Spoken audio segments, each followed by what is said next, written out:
Welcome. This is James Corbett of CorbettReport.com. And this is James Evan Pilato of MediaMonarchy.com, and we welcome you back to another episode of The New World Next Week, where, of course, you can find everything you need at NewWorldNextWeek.com. James, all three of our stories, we will look to the future this week as summer now officially begins and the year is nearly halfway over. We'll begin with DSLReports.com with the latest on this story. ISP 6 strikes to begin this weekend on July 1st.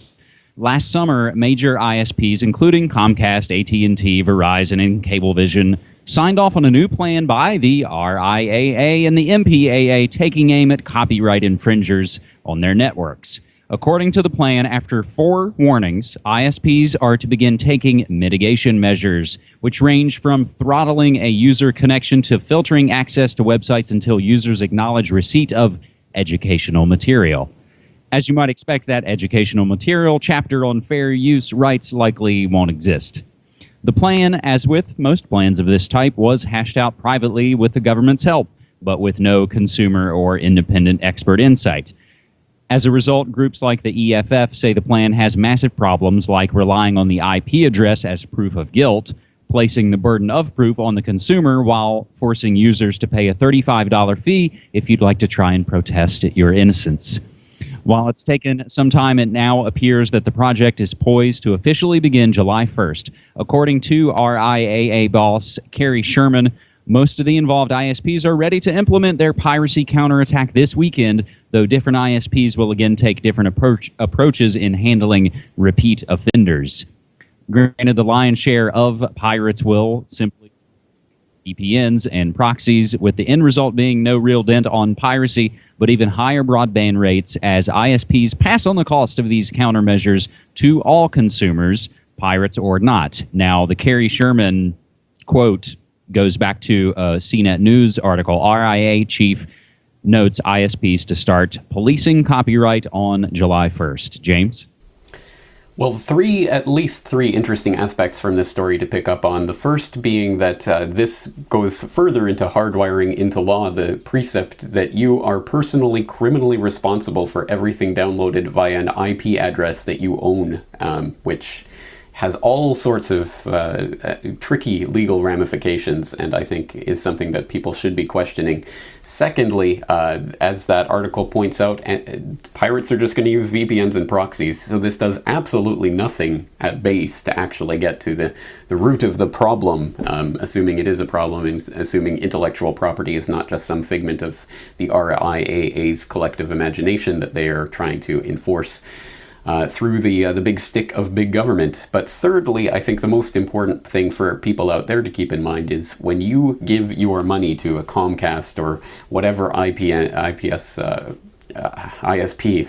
that you're signing up with. If you are giving them money to give you a service in which they're going to be treating you like a criminal and monitoring all your traffic to look out for your alleged copyright violations, then you are endorsing that. We choose with our dollars what we want to do, and if you are giving money to that company that does that, then you are absolutely complicit in this. And that's the point that has to be taken away from this, because people might cry out, oh, for mommy or daddy government to come in and solve every problem, but the real changes begin at home, and if you give your money over to this system, then you are helping to bring that system into effect. So either go with a different ISP, or if there's no other alternative, just wait for one to come, because ultimately we have to start saying no to this system when we can, and if we don't put our foot down and if we don't say no, it will never change in a way that's constructive or helpful. It will only ever go worse than what it is right now. So once again, the solution starts with you. The solution starts by looking in the mirror and choosing what you will or won't support. James will include information about VPNs, virtual private networks, I believe that's off the top of my head, and proxy networks, and a lot of that kind of techie background information. I think a positive to this would maybe be that piracy ultimately is down, and people, if not VPNs or proxies, they'll just move off, to SoundCloud or Tumblr or a million other platforms to be able to share information. Information is free. And I think ultimately a lot of piracy is down because, for the most part, we don't want a bunch of their Hollywood corporate crap anyway. All sucks.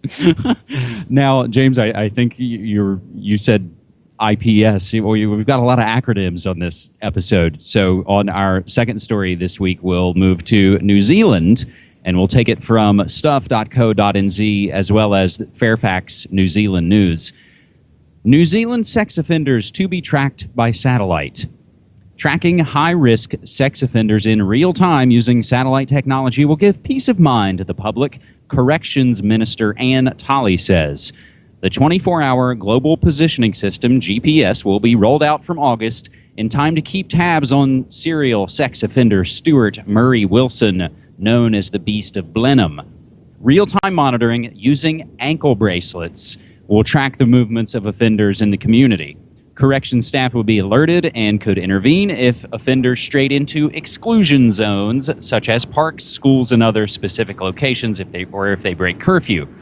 From August 11th, my birthday, child sex offenders currently on extended supervision orders or on parole with special conditions would be tracked. This would rise to 90 by the end of the year and by 200 by next year.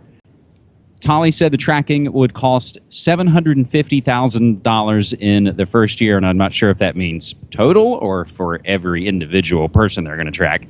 A contract for the technology and monitoring would go out to tender next year. Tolley said, quote, "We need to stay one step ahead of these people, and this proactive approach with more advanced technology allows us to reduce the risks to the public," end quote. But I know you're asking, how can they be able to do this?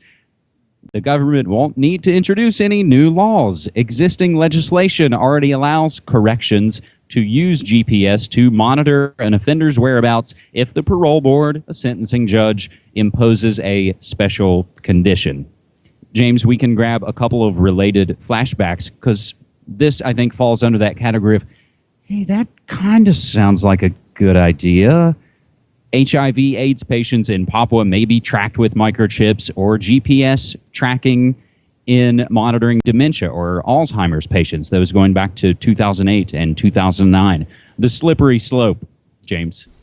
Absolutely. Well, firstly and most importantly, happy birthday, James. Secondly, still importantly, notice how this is rolled out as an agenda in every place around the world. It doesn't matter where, they always roll it out with, well, if you don't like this, then you're clearly for sex offenders. Or once you've accepted that level, well, yeah, I think, sex offenders, obviously, serial repeat, horrible Beast of Blenheim sex offenders, we have to keep tabs on them. Well, then how about AIDS patients? Because they might be going around spreading their AIDS willy-nilly. Well, okay. Well, how about Alzheimer's patients? Because, they might not want to be tracked, but they might not know where they are. Well, okay. And it's every single step along the way, exactly as you say, it's the slippery slope. Well, okay, let's extend it to this part of the population. Let's extend it to that part of the population. And eventually it gets to the point where there's some sort of disaster and everyone's herded into FEMA camps and electronically tagged because it's martial law. And again, I mean, these types of scenarios look less and less ridiculous with each indoctrination into the system that we get. So once again, I think we have to be asking the questions at a societal level whether we want this technology. And I think it's also interesting how they roll it out as if it's this big unwieldy ankle bracelet because they have no better way of doing this. Yeah, right. I think obviously the technology is rolled out and introduced to the public as this type of very special thing, and it'll only be for sex offenders. Meanwhile, they're already working behind the scenes for the microchips that'll be implanted directly in your body that will track you everywhere you go. So I think, again, this is just part of the indoctrination and the rollout. And as you say, it's the slippery slope. Uh-huh. Now, James, I think you may have misunderstood me. I wasn't saying it's my birthday now. I was saying August 11th when they officially roll this out in New Zealand is my birthday. Nevertheless, happy birthday when it comes. Our third and final story this week will have a little PFS. From allgov.com, tax-exempt churches plan to engage in illegal electioneering. On October 7th, 2012, hundreds of conservative political activists will intentionally violate federal law by engaging in illegal electioneering, despite the presence of a law on the books since 1954 that forbids them from doing so.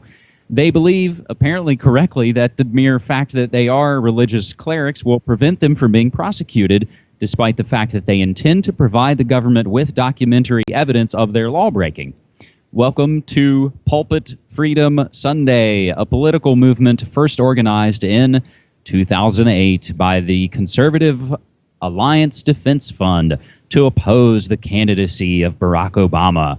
Federal and state laws have long exempted charitable organizations, including churches, temples, mosques, etc., from taxation, which adds up to about a $25 billion government subsidy for churches each year.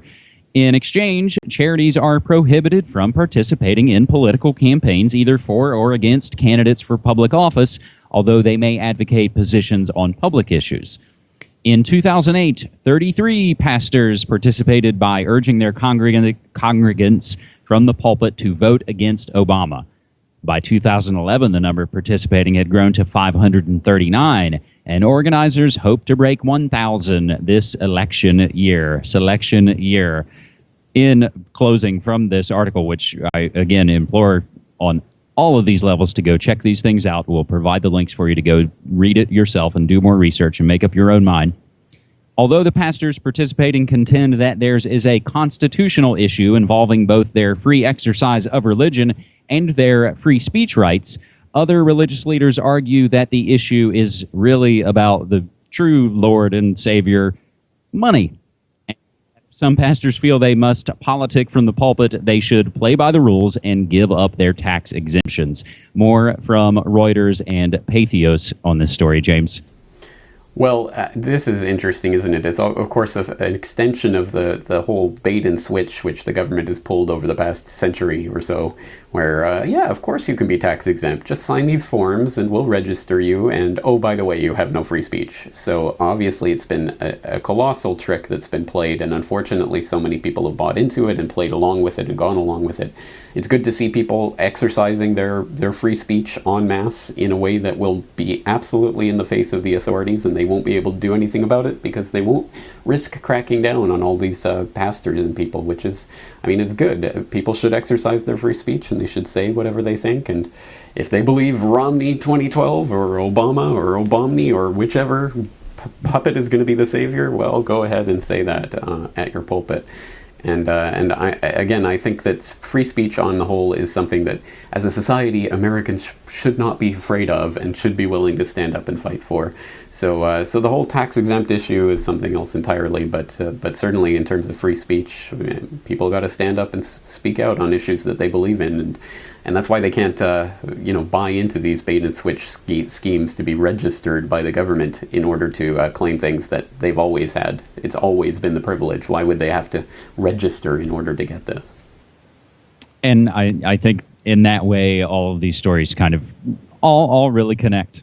James, on all of these levels, again, will provide all of the information as churches get political. IRS stays quiet. My one question, and I need to dive more into this, they've sent the IRS video of themselves doing the Pulpit Freedom Sunday, and I'm not sure exactly why they've done that. And it's any kind of maybe it's some kind of bragging rights, but all that we'll have to see, James, as we kind of dive in and arrive at the long, hot summer here.